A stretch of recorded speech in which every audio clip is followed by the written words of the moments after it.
En este video vamos a profundizar en el concepto de los lenguajes no decidibles y vamos a trabajar con el problema de la parada o halting problem que ya enunciamos y comentamos en un video anterior.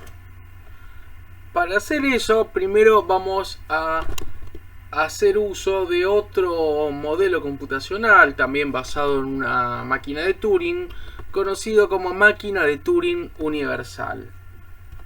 ¿Qué es una máquina de Turing universal o UTM? Es una máquina de Turing que va a permitir simular cualquier otra máquina de Turing con un input arbitrario. Este concepto de máquina de Turing universal fue propuesto por el mismo Alan Turing en su trabajo original y después también en trabajos posteriores. ¿Cómo funciona? Tanto el input como la descripción de la Turing Machine a simular se incluyen como input de nuestra máquina de Turing universal.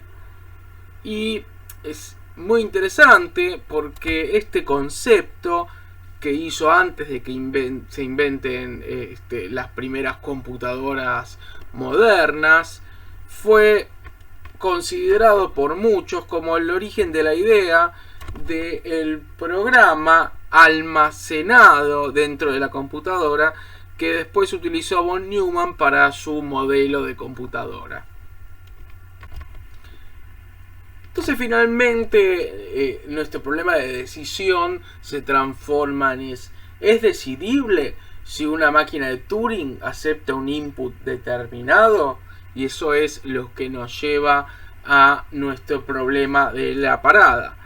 ¿Qué hacemos? Construimos el lenguaje que vamos a llamar ATM o Turing Machine, que son la dupla de la máquina de Turing y un input determinado, tal que M es una Turing Machine y M acepta ese input. Y vamos a construir la siguiente máquina de Turing universal, que se llama U, que recibe como input M y, o sea, la descripción de la máquina de Turing y el input que queremos que ejecute esa máquina de Turing. Y lo que hacemos es simular M con el input W. Si M entra en algún momento en un estado de aceptación, entonces nuestra máquina de Turing universal acepta. Si entra en un estado de rechazo, entonces rechazamos. ¿Es Turing reconocible nuestro nuevo lenguaje? Entonces podemos ver que sí, porque M reconoce el lenguaje ATM, entonces U lo reconoce. Y si lo rechaza, entonces lo rechaza. Pero si M lupea, entonces también nuestra máquina universal lo hace. Y entonces el problema de la parada sería: ¿existe una Turing Machine que tome por parámetro cualquier otra Turing Machine y diga si la misma es decidible? Recordamos que una Turing Machine es equivalente a un lenguaje, que eso ya lo trabajamos antes. Entonces vamos a ver nuestro lenguaje que antes definimos. Vamos a asumir que es decidible, es decir, que hay una máquina de Turing que toma este lenguaje y siempre decide sobre él, es decir, que nunca lupea. Y vamos a esperar tener una contradicción, y de esa forma vamos a demostrar que no hay una máquina de Turing general que puede resolver cualquier lenguaje, entonces que existen en definitiva lenguajes que no son Turing decidibles. O sea, esto ya lo hablamos en videos anteriores. Ahora lo que vamos a ver es la demostración que planteó el mismo Turing para este problema. Entonces, suponemos que H es una Turing Machine que decide sobre este lenguaje ATM. Entonces, ¿cómo va a funcionar? H va a recibir, es una Turing Machine universal, recibe la descripción de mi máquina de Turing M y W, y acepta si M acepta W y rechaza si M no acepta W. Y como es decididor, suponemos que no hay un loop posible. Vamos a construir otra Turing Machine que vamos a llamar D, que va a usar H como subrutina. ¿Cómo va a funcionar? Toma como input M, con M que es una Turing Machine, y lo que va a hacer es ejecutar H, que es el decididor que vimos antes, con la entrada que es ejecutar la máquina de Turing como parámetro, pasándole como input esa misma máquina. Entonces, ¿y qué va a hacer? Si H responde aceptado, respondo rechazado. Si H responde rechazado, entonces digo aceptado. O sea, hago lo opuesto que indique H. En resumen, entonces, nuestra nueva máquina D, que acepta una máquina de Turing, la descripción de máquina Turing, lo que hace es aceptar si M no acepta M y rechazar si M no acepta M. Perdón, si M acepta a M, es el opuesto, ahí está equivocado. ¿Qué pasa si ejecuto D con su propia descripción D como entrada? Acuérdense que D es otra Turing Machine y aceptaba a cualquier Turing Machine como entrada. Entonces, ¿por qué no aceptarse a sí mismo o la descripción de sí mismo? Entonces, ¿qué pasa? D, tomándote a D, lo que termina pasando es que acepta si D no acepta D y rechaza si D acepta D. Y ahí vemos que no importa que haga D, está forzado a hacer lo contrario. O sea, no puede aceptar y rechazar al mismo tiempo. Y no puede, entonces no es consistente, no es lógico.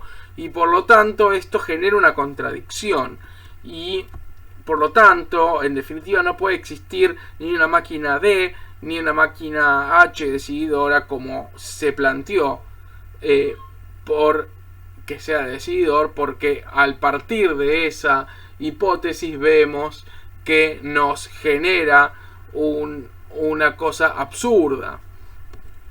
En definitiva, esto implica que existen lenguajes no decidibles. ¿Por qué? Porque no hay una Turing Machine que pueda resolver, que pueda decidir todos los lenguajes. Vamos a ver un ejemplo de un lenguaje Turing no decidible. Podemos enumerar el halting problem propiamente dicho, que es el que acabamos de ver. Otro que vamos a analizar en detalle un poquito a continuación, que se llama Post Correspondence Problem, One Tiles. Y otro que es el basado en un problema conocido como que esto es un juego que despertó una gran cantidad de aplicaciones, que es un juego de 0 jugadores, que se llama el juego de la vida de Conway, que está basado en la vida artificial, la idea de la vida artificial y la vida de autómatas celulares. Y en este caso lo que propone este ejemplo de lenguaje Turing no decidible es, dado dos patrones, determinar si es posible, partiendo de uno, siguiendo las reglas del juego de la vida de Conway, que el segundo aparezca en alguna generación. También el 10º problema de Hilbert, que hablamos en videos anteriores, y existe una gran cantidad más. Ahora nos vamos a centrar en el Post Correspondence Problem, PCP. Y es interesante. La idea es la siguiente. Tenemos piezas de tipo dominó que están divididos entonces en dos partes. En cada una de esas partes tienen strings. Por ejemplo, este sería un dominó que de un lado tiene el string A y de otro lado tiene el string AB. Lo que se nos plantea es, nosotros tenemos ese conjunto de piezas, un set de piezas, son finitas. Y lo que queremos es encontrar una secuencia de dominó donde está permitido repetir más de una vez el uso de un mismo ficha de dominó, tal que el string que leo en el extremo superior sea igual al leído en el extremo inferior. Y vamos a llamar match a esta lista, es decir que esta secuencia de elegida es un match, ¿sí? Se puede leer lo mismo en la parte de arriba que la de abajo. Vamos a ver un ejemplo. Tenemos el siguiente set de dominó. Tenemos 4 fichas. Uno tiene B y CA, A y AB, CA y A, ABC y C. Y vamos a ver que el siguiente corresponde a un match. Usamos AB, A y AB dos veces, que está acá, B, CA, que está acá, CA, A, que está acá, y ABC y C, que está acá. Y podemos ver que lo que leemos arriba es lo mismo que leemos abajo. AB, CA, A, ABC y AB, CA, A, ABC. Por este caso, entonces hablamos que para este set de dominós particular para este problema existe un match. O sea, que si tenemos que decidir que existe un match, en este caso la respuesta sería de aceptación. Ahora, vemos por análisis que se han hecho, existen conjuntos de dominó en el que no importa la combinación o longitud, no es posible conformar un match. En algunos casos es muy sencillo armar un set que nos asegure esto, pero hay otros casos donde no es muy claro que esto sea así por cómo son la cantidad de fichas y por el strings que tienen. A veces no es tan claro. Entonces esperamos un algoritmo que nos determine a ver si hay que rechazarlo o no. Y por otro lado hay conjuntos de dominó en el que para lograr el match debemos conformar una secuencia de gran cantidad de dominós. Entonces este tipo de casos impiden conocer, o sea, no hay una cuota, es decir, si tengo tantos dominó como máximo voy a tener que buscar una secuencia de tal tamaño, no sabemos, puede ser una secuencia muy grande y recién encontrar lo que estamos buscando, que es un match. Y por lo tanto, entonces, es difícil para un algoritmo, podemos hacer un algoritmo que lo reconozca, pero es difícil saber si no lo está encontrando, no está aceptando porque no existe y entró en un loop, porque sigue probando cada vez más piezas y otras combinaciones de más piezas, o simplemente es que lo va a encontrar eventualmente, pero está tardando en hacerlo. Entonces PCP, el Post Correspondence Problem, corresponde a un lenguaje Turing no decidible. Obviamente esto es probado con más rigurosidad por quien demostró y propuso este problema. Pero no vamos a entrar ahora en mucho más detalle que esto. Para demostrarlo uno se tendría que terminar apoyando en la demostración de Turing que vimos del halting problem, del problema de la parada.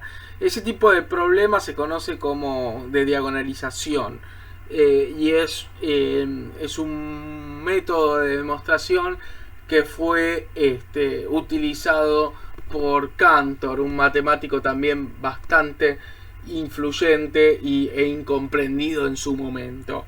de él vamos a hablar en videos posteriores.